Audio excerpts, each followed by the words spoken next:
ഒരുപക്ഷെ രാഹുൽ ഈശ്വർ നമുക്കൊപ്പം ചേരുന്നു. ശ്രീ രാഹുൽ ഈശ്വർ, ഇപ്പോൾ പുറത്തു വരുന്ന വാർത്തകൾ, ഇന്നലെ ദേവസ്വം ബോർഡ് പ്രസിഡന്റ് PS പ്രശാന്താണ് പറയുന്നത്, സതിവാങ്മൂലം അത് പുനഃപരിശോധിക്കുന്ന കാര്യം, വിശ്വാസികൾക്കൊപ്പം എന്ന് അറിയിക്കുന്ന കാര്യം, അതിൻ്റെ നിയമസാധുത തേടുന്നു എന്ന കാര്യം. അല്പസമയം മുമ്പ് MV ഗോവിന്ദനും ആ സാധ്യത തള്ളുന്നില്ല. CPM എല്ലാ അർത്ഥത്തിലും പിന്നോട്ടാണ് എന്ന് കരുതുന്നു. എങ്ങനെയുണ്ട് ഇത്, പ്രതീക്ഷിച്ചോ നിങ്ങൾ? അല്ല, വളരെ സ്വാഗതാർഹമായ കാര്യമാണ്. ഇത് ആരുടെയും വിജയമോ പരാജയമോ അല്ല. അതിന്റെ സത്യം മനസ്സിലാക്കി, അതിന്റെ ശരി മനസ്സിലാക്കി CPM-ഉം ദേവസ്വം ബോർഡും സർക്കാരും വിശ്വാസികളെ അനുകൂലിക്കുന്നുണ്ടെങ്കിൽ നമ്മൾ സ്വാഗതം ചെയ്യണം. ഞങ്ങളടക്കമുള്ള ഒരുപാട് ആൾക്കാർ സർക്കാരിനോട് ഒരുപാട് കാലമായിട്ട് അഭ്യർത്ഥിക്കുന്ന ഒരു കാര്യമാണ്. ഒരു പോസിറ്റീവ് ഡെവലപ്മെന്റാണ്. നമ്മൾ പരസ്പരം ഗുവാ വിളിക്കാനോ നീ തോച്ചേ ഞാൻ ജയിച്ചേ ഞാൻ തോച്ചേ നീ ജയിച്ചേന്നൊന്നും പറയാനല്ല.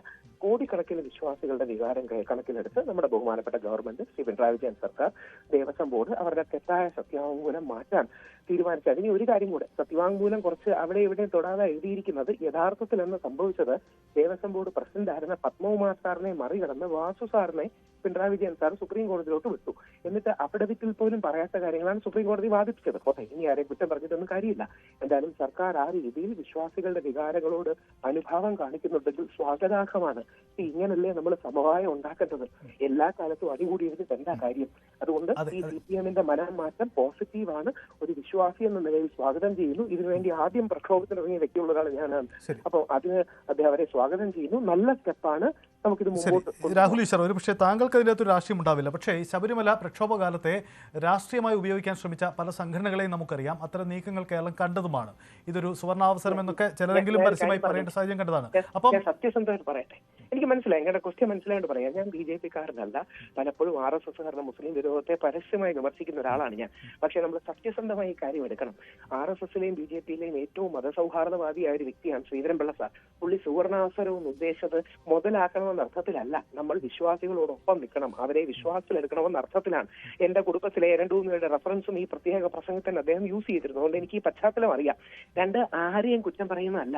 എല്ലാ പാർട്ടികളിലും നല്ല ആൾക്കാരുണ്ട്. CPM-ന്റെ പത്മകുമാർ സാർ ഞങ്ങളെ ഒരുപാട് ഹെൽപ്പ് ചെയ്തതാണ്. ഞാൻ തുറന്നു പറയുകയാണ്. പല കാര്യങ്ങളും ഞങ്ങൾക്ക് എത്തിച്ചു തന്ന പത്മകുമാർ സാറാണ്. പ്രയാർ സാർ കോൺഗ്രസിലെ, BJP-ലെ കുമ്മനം രാജശേഖരൻ. നമുക്ക് ഈ വിഷയത്തിൽ ഒരുമിച്ച് നിന്നൂടെ? ഒരുമിച്ചൊരു സ്വരം എടുത്തൂടെ? അതുകൊണ്ട് ഞാൻ ഉദ്ദേശിച്ചത് മറ്റൊരു കാര്യം കൂടിയാണ്. അതായത് ഇതിനെ ഒരു രാഷ്ട്രീയ സാധ്യതയാക്കി മാറ്റി. നമുക്കറിയാം എത്ര അസത്യ പ്രചരണം ഈ ശബരിമല സമരകാലത്തുണ്ടായി. നാപ്കിനുണ്ട്, മറ്റേന്നും പറഞ്ഞുള്ള വലിയ പ്രചരണങ്ങളുണ്ടായി. അതായത് ഒരു വശത്ത് സർക്കാർ ബോധപൂർവമായ ഒരു ശ്രമം നടത്തുമ്പോൾ മറുവശത്ത് വലിയ വർഗീയ പ്രചരണം നടക്കുകയും ചെയ്തു. അപ്പോൾ ഇത്തരം ആളുകൾക്ക് കൂടിയുള്ള ഒരു മറുപടിയായി സർക്കാരിന്റെ ഈ പിന്നോട്ട് പോക്ക് മാറാനുള്ള സാധ്യതയുണ്ടോ? അല്ല, ഇത് പിന്നോട്ട് പോക്കല്ല, സർക്കാരിന്റെ മുന്നോട്ട് പോക്കാണ്. വിശ്വാസികളുടെ അടുത്തേക്കുള്ള പോക്കാണ്. അതിനെ സ്വാഗതം ചെയ്യുന്നു. ഞാൻ ബിന്ദു അമ്മണിയെ ചില ആൾക്കാർ ആക്രമിച്ചിരുന്നു പെപ്പർ സ്പ്രേ വെച്ച്. ഞാൻ ബിന്ദു അമ്മണിയോട് പരസ്യമായി മാപ്പ് പറഞ്ഞതാണ്. നമുക്ക് ഈ പ്രശ്നം പരിഹരിച്ച് മുമ്പോട്ട് പോകണ്ടേ? തർക്കങ്ങളൊക്കെ ഉണ്ടാകും, അഭിപ്രായ വ്യത്യാസം ഉണ്ടാകും. പക്ഷെ തമിഴന്മാർ ജല്ലിക്കെട്ടിൽ ഒരുമിച്ച് നിന്നതുപോലെ നമ്മൾ മലയാളികളായ വിശ്വാസികളും മലയാളികളും ഈ വിഷയത്തിൽ ഒരുമിച്ച് നിൽക്കണം. അതുകൊണ്ട് ഇത് സർക്കാരിന്റെ പിന്നോട്ട് പോക്കല്ല, സർക്കാരിന്റെ മുന്നോട്ട് പോക്കാണ്, വിശ്വാസികളുടെ അടുത്തേക്കുള്ള പോക്കാണ്.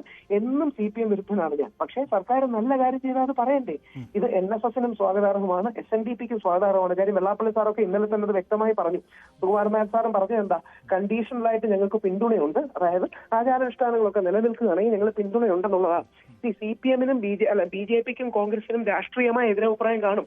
പക്ഷെ സാധാരണ വിശ്വാസികൾക്ക് അങ്ങനെ ഒരു നിലപാടെടുക്കാൻ പറ്റൂലല്ലോ. അപ്പൊ അതുകൊണ്ട് സർക്കാരിന്റെ കേരളത്തിലെ ഏറ്റവും കൂടുതൽ ഹിന്ദുക്കൾ വർക്ക് ചെയ്യുന്ന പ്രസ്ഥാനം CPM-ആണ്. നമുക്ക് എല്ലാം അറിയാം. അപ്പോൾ CPM മുമ്പോട്ട് വരികയാണ്, പിന്നോട്ട് പോകല്ല.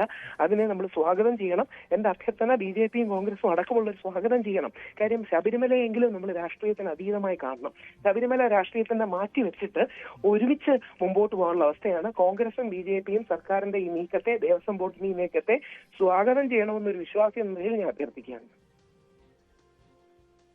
എന്തായാലും രാഹുൽ ഈശ്വർ, വളരെ നന്ദി ഈ കാര്യത്തിൽ താങ്കൾ പ്രതികരിച്ചതിന്. CPM നേതൃത്വം ഈ വിഷയത്തിൽ നിലപാട് മാറ്റുന്നു. അരുൺ സൂചിപ്പിച്ചതുപോലെ സാങ്കേതികമായി ഇതിൽ ഇപ്പോൾ ഒരു നിലപാട് അറിയിക്കേണ്ടതില്ല, എന്നാൽ അത്തരം ഒരു ടോൺ സൃഷ്ടിക്കുകയും ചെയ്യും. അരുൺ തുടരുന്നുണ്ട്. അരുൺ, CPM-ന്റെ ഒരു സാധ്യത ഏതാണ് ഈ കാര്യത്തിൽ? കാരണം നേരത്തെ തന്നെ നമുക്കറിയാം, ആദ്യത്തെ ആ സമരകാലത്തിന് ശേഷം ശബരിമലയിൽ ഒരു പ്രശ്നം ഉണ്ടാവാതിരിക്കാൻ ജാഗ്രത കാട്ടി തന്നെയാണ് പോകുന്നത്. അതൊരു നിലപാട് അറിയിക്കലൊന്നുമല്ല, മറിച്ച് കോടതിയുടെ പരിഗണനയിലുള്ള വിഷയം എന്ന നിലപാടെടുത്താണ് പോകുന്നത്. തൽക്കാലത്തേക്ക് ആ വാദം തന്നെ എടുക്കാം. എന്നാൽ ദേവസ്വം ബോർഡിന് മറ്റു സാധ്യതകളൊക്കെ നടത്തുകയും ചെയ്യാം.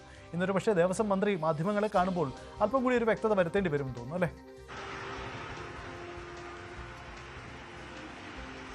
തീർച്ചയായിട്ടും സർക്കാരിന് മുന്നിൽ വലിയൊരു അവസരമുണ്ട്. എന്നാൽ ഒരു എടുത്തിയാടിക്കേണ്ട കാര്യവുമില്ല. കാരണം സൂചിപ്പിച്ച പോലെ ഇത് ഉടനൊന്നും കോടതി വരാൻ പോകുന്ന ഒരു വിഷയമല്ല.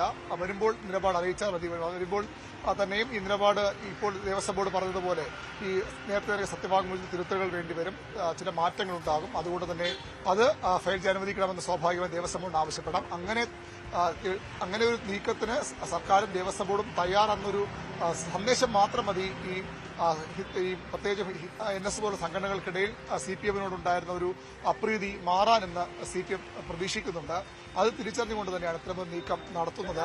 ഒരു കാരണവശാലും MVO എന്ന് പറഞ്ഞതുപോലെ വിശ്വാസികൾക്കൊപ്പമാണ് എന്നും CPIM എന്ന് പറയുമ്പോൾ CPM ആ വിഷയത്തിൽ മറിച്ച് ചിന്തിക്കാൻ തയ്യാറെടുക്കുന്നു. നേരത്തെ തന്നെ അതിന്റെ ഒരു ചൂട് എത്രത്തോളം ശക്തമായ വിശ്വാസത്തൊട്ടപ്പോൾ ഉണ്ടായ ഒരു ചൂട് CPM തിരിച്ചറിഞ്ഞതാണ്. നവോത്ഥാനം അതിലൊന്നും നവോത്ഥാനം പ്രവർത്തനങ്ങളും ഒക്കെ പോലെ രംഗത്ത് വന്നെങ്കിലും അതൊന്നും ഒരു തരത്തിലും ഗുണം ചെയ്യില്ലാതെ വോട്ട് കണക്കുകൾ നോക്കുമ്പോൾ CPM മനസ്സിലാക്കേണ്ടതാണ്. അതുകൊണ്ട് തന്നെ അത്തരമൊരു തിരിച്ചുപോക്കിന് മുന്നോട്ട് പോക്കെന്ന് രാഹുൽ ഈശ്വർ പറയുമ്പോഴും ഒരു പിന്നോട്ട് പോക്ക് തന്നെയാണ്. അത്തരമൊരു നിലപാടുകളുടെ കാര്യത്തിൽ പ്രത്യേകിച്ചും സ്ത്രീകൾക്ക് ശബരിമലയിൽ തുല്യ പരിഗണന വേണ്ടേ എന്ന ചോദ്യമൊക്കെ സുപ്രീംകോടതി ചോദിക്കുമ്പോൾ അതിനെതിരെ CPM-നെ പോലുള്ള ഒരു പുരോഗമന പ്രസ്ഥാനമെന്ന് അവകാശപ്പെടുന്ന ഒരു പ്രസ്ഥാനം നയിക്കുന്ന സർക്കാർ നിലപാടെടുക്കുന്ന സ്വാഭാവികമായും പിന്നോട്ട് പോക്കായി ആ രീതിയിൽ വ്യാഖ്യാനിക്കപ്പെടാം, വിലയിരുത്തപ്പെടാം. എങ്കിലും രാഷ്ട്രീയമായ CPM-ന് ഏറ്റവും ഗുണം ചെയ്യാൻ പോകുന്ന ഒരു നീക്കമായി തന്നെയാണ് അതിനെ ഇപ്പോൾ നേതൃത്വം വിലയിരുത്തുന്നത്. അതുകൊണ്ടാണ് ഇത്തരമൊരു നീക്കത്തിന് CPM തയ്യാറെടുക്കുന്നത്. അതിനുള്ള എല്ലാ സാധ്യതകളും ദേവസ്വം ബോർഡിനെ കൊണ്ട് തേടിക്കുന്നത്.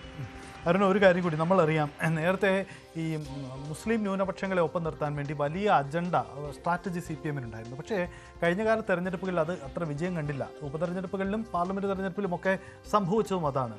ഒരുപക്ഷേ CPM സംസ്ഥാനത്ത് ഇനി ലക്ഷ്യമിടുന്നത് നഷ്ടപ്പെട്ട ഹൈന്ദവ വോട്ടുകളെ ഒപ്പം നിർത്തുക, അതല്ലെങ്കിൽ ഭൂരിപക്ഷ വിഭാഗങ്ങളെ കൂടുതലായി ഒപ്പം നിർത്തുക എന്ന തന്ത്രമാവാം. അത് ആ ഒരു തന്ത്രം പയറ്റുമെന്ന സൂചന നേരത്തെ ഉണ്ടായിരുന്നു.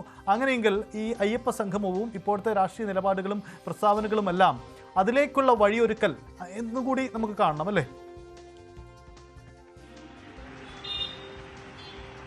തീർച്ചയായിട്ടും ഹൈന്ദവ വോട്ടുകൾ തന്നെയാണ് CPM-ന് ഏറ്റവും വലിയ ശക്തി സ്രോതസ്. അത് അവിടെ നിന്ന് പോയത് അയ്യപ്പനിലൂടെ തന്നെയാണ്. ശബരിമല സ്ത്രീ പ്രവേശനവുമായി ബന്ധപ്പെട്ട വിഷയത്തിൽ തന്നെയാണ്. അതിലൂടെ തന്നെ അയ്യപ്പനിലൂടെ പോയ വോട്ടുകൾ അയ്യപ്പനിലൂടെ തിരിച്ചുപിടിക്കാനുള്ള ശ്രമമാണ് CPM നടത്തുന്നത്.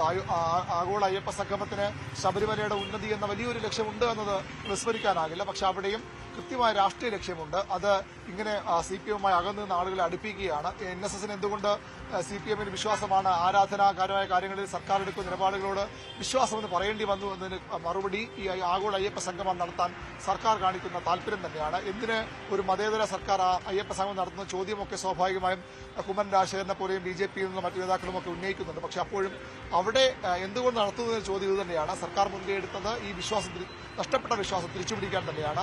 അയ്യപ്പ സംഗമത്തിന് പിന്നാലെ ഇത്തരത്തിൽ ശബരിമല സ്ത്രീ പ്രവേശനം എന്ന CPM-ന് ഏറ്റവും തിരിച്ചടിയുണ്ടാക്കിയ വിഷയത്തിൽ പോലും തങ്ങൾ മാറി ചിന്തിക്കാൻ തയ്യാറെന്ന് CPM പറയുമ്പോൾ അത് വിശ്വാസികളുടെ വലിയ വിശ്വാസം ആർജിക്കാൻ കഴിയുമെന്ന് അവർ കരുതുന്നു. അത് തന്നെയാണ് കൃത്യമായ ഒരു ആസൂത്രണത്തോട് നടപ്പാക്കുന്ന